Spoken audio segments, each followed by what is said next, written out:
Hi guys, आप सभी का स्वागत है करियर डिज़ाइन के एक और नए वीडियो में। और आज हम बात करेंगे क्लाउड इंजीनियर्स या क्लाउड इंजीनियरिंग के बारे में और इसमें आपका कैसा करियर बनेगा अगर आप ये बनना चाहते हैं तो। सबसे पहला बात, क्लाउड इंजीनियर्स का काम होता है डिज़ाइन, ठीक है, इम्प्लीमेंट और मेंटेन करना क्लाउड सर्वर्स को, ताकि जो ऐप्स या वेब एप्लीकेशंस है और मोबाइल एप्लीकेशंस है वो चलते रहे आराम से। जैसे कि मैं अगर आपको एक एग्जांपल देना चाहूँ रियल लाइफ वाले, कि हम यूट्यूब यूज़ करते हैं, है ना।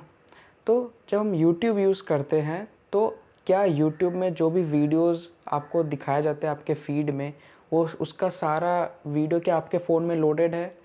ज़ाहिर सा बात है नहीं, है ना। तो वो डेटा, वो वीडियोस कहीं तो लोड होंगे और वो आपको आपके फ़ोन में मिल पा रहे हैं आपके जब रिक्वायरमेंट्स या उसके बेसिस में। तो ये क्लाउड कंप्यूटिंग के द्वारा ही पॉसिबल हो पाया है। क्लाउड कंप्यूटिंग बेसिकली कोई क्लाउड मतलब बादल नहीं, ये एक्चुअली ये है कि अगर आपके पास कोई सर्वर है और उसमें जगह है, सर्वर जहाँ पे हार्ड ड्राइव और बहुत सारे उसमें डेटा हम स्टोर कर सकें, उस हार्ड ड्राइव्स में समझ लीजिए आपके पास एक्सेस है और आप चाहते हो कि कोई बाहर आपके ऑर्गेनाइजेशन से कुछ डेटा को यूज़ करे, तो आप उसके लिए आप एक आईडी पासवर्ड जनरेट करते हैं और वो उस डेटा वहाँ पे डाल सकता है उस सर्वर में, या तो निकाल सकता है उसके ऊपर जो भी यूज़र रहेगा। तो जैसे हमारा जो जीमेल्स है उसमें आपको दिखता है कि आपका 5 GB का स्टोरेज है, बट वो कहाँ है? सब क्लाउड में स्टोर्ड है। और ऐसे बहुत सारी बड़ी बड़ी कंपनियां हैं जो क्लाउड सर्विस प्रोवाइड करती है। बेसिकली यहाँ पे एक क्लाउड इंजीनियर का जो मेन काम रहता है वो ये रहता है कि सबसे पहले तो उसे डिज़ाइन करना है आर्किटेक्चर को, कि कोई भी ऐप या वेब एप्लीकेशन कितना डेटा स्टोर करेगा पर सेकंड वो कितना डेटा आउटफ्लो करवाएगा, क्या क्या उसमें अलग अलग फीचर्स रहेंगे, क्या वहाँ पे डेटा सेव होंगे, कितना देर होंगे, क्या फ़ाइल रहेगा, क्या टाइप रहेगा। सपोज़ मैं कोई आर्किटेक्चर हूँ क्लाउड का और मेरे पास आया है व्हाट्सएप की जिम्मेदारी, तो पहले मैं अच्छे से डिज़ाइन करूँगा कि व्हाट्सएप में हर सेकंड कितना डेटा आउटफ्लो हो रहा है, इनफ्लो हो रहा है, और उसमें कितने सारे डेटे किस किस टाइप के हैं। जैसे कोई जिफ है, कोई स्टिकर है, कोई वीडियो है, कोई टेक्स्ट है, हम उसे कैसे स्टोर करेंगे क्लाउड में, कैसे हम डेटाबेसेस में डालेंगे और वहाँ से निकालेंगे, क्या उसमें इंक्रिप्शन लगेगा, क्या सिक्योरिटी लगेगी। तो ये सब बहुत कंप्लायंस इश्यूज भी रहते हैं।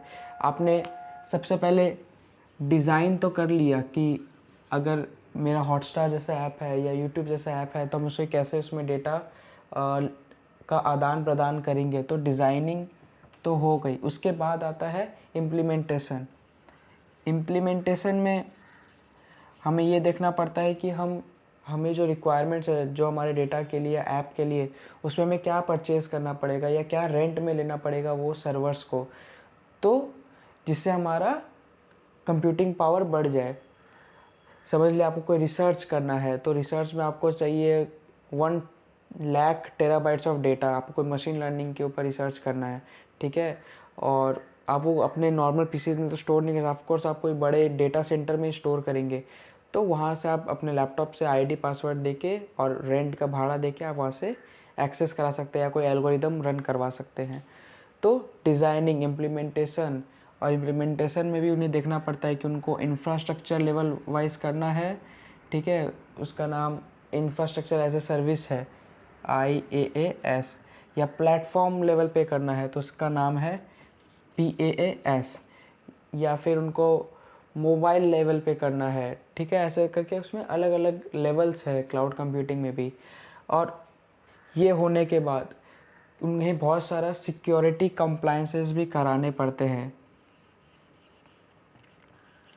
सिक्योरिटी कंप्लायंसेस भी देखने पड़ते हैं, जैसे कि हाइपा जैसे कि समझ लीजिए ऐसे और भी बहुत सारे हैं कंप्लायंसेस। जैसे कि समझ लीजिए कि आपका आधार कार्ड का डेटा कहीं स्टोर हो रहा है और उसमें और बहुत सारे आपके बायोमेट्रिक डेटाज है, आपका पैन कार्ड कहीं स्टोर हो रहा है गवर्नमेंट के वेबसाइट्स में, तो उसके पीछे बहुत सारे कंप्लायंसेस रहते हैं कि ये डेटा अगर कोई थर्ड पार्टी से स्टोर कर रही है, आप कोई बैंक के वेबसाइट में आप वहाँ पे सेव कर रहे हैं अपना KYC फॉर्म उसके रूप में, तो वो डेटा कहीं चोरी ना हो जाए। ये सब कहीं हैक इजीली ना हो जाए। ये सब एक क्लाउड आर्किटेक्चर या इंजीनियर का काम रहता है कि वो सारा ये चीज़ देखे कि आपका कोई भी डेटा में कोई दिक्कत ना हो। उन्हें ये भी देखना पड़ता है कि कभी कोई आउटेज ना आ जाए।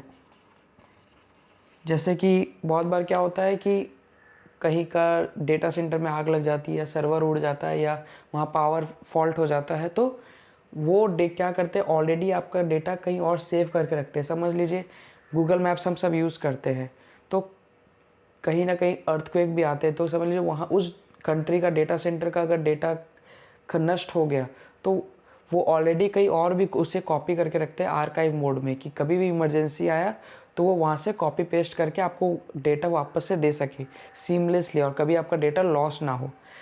और यहाँ पे क्लाउड कंप्यूटिंग यूज़ करने का सबसे अच्छा रीज़न रहता है स्केलेबिलिटी। समझ लीजिए आप एक जगह अपना डेटा स्टोर किया और आपको करोड़ों डिवाइसेस में उसे ब्रॉडकास्ट करना है, जैसे हॉटस्टार का फंक्शन, यूट्यूब का फंक्शन।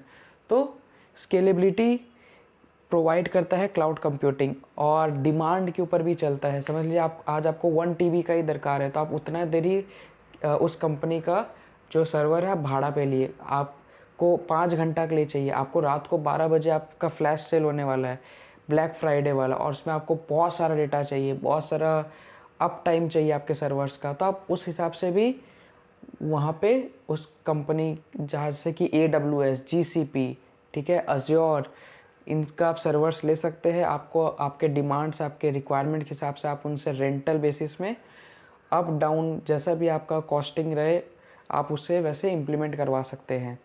और इसको क्लाउड इंजीनियर बनने के लिए देखिए ऐसे तो रिकमेंडेड रहता है कि आपके पास कोई बैचलर डिग्री हो, खास करके इन बीटेक, और अगर आप कोई और बीटेक बैकग्राउंड से भी है, CS से नहीं बल्कि मैकेनिकल या पेट्रोलियम, तो आप इसमें घुस सकते हैं। बस आपको सर्टिफिकेशंस निकालने का रहता है।